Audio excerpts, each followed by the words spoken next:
So let's look at our final case here, case 4, where we have a normal number times a subnormal number equaling a subnormal number. So we can look through the most significant bits.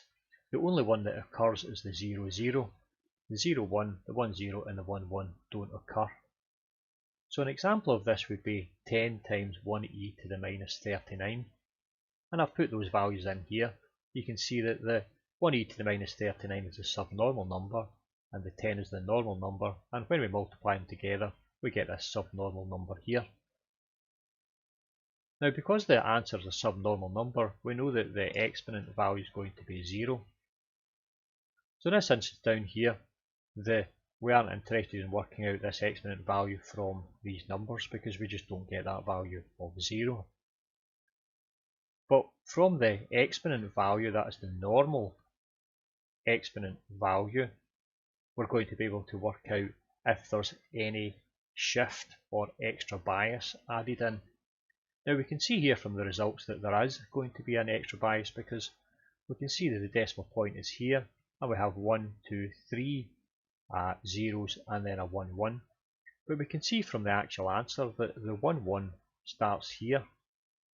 So this whole thing has to be shifted up by 3 decimal places, up 3 points, or if you like we can say the decimal place from this point must travel to the right by 1, 2, 3.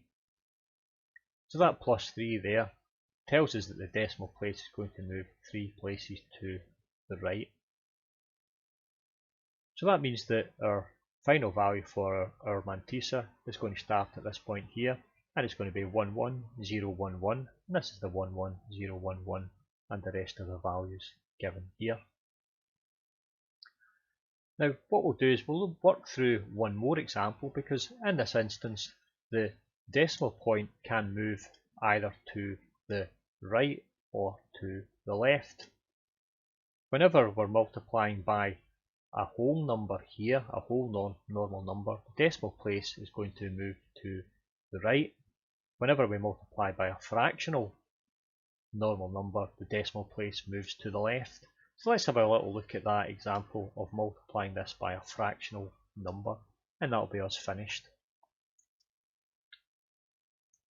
So let's take this subnormal number, 1e to the minus 39, and we'll multiply it by a fractional normal number, and we get this value here. So again, we know that the subnormal result is going to give us 0 for the exponent, so we're not interested in working out the exponent here from this. What we're interested in is working out if there's any shift or bias, and we can see here that the answer that we have down here is going to have 1, 2, 3 zeros and then the leading 1. We look at the answer up here, we're going to have 1, 2, 3, 4, 5, 6, 7, 8, 9, 10, 11, 12, 13 leading zeros and a value of 1. So what we're going to have to do then is the numbers here are going to be shifted by an extra 10 places.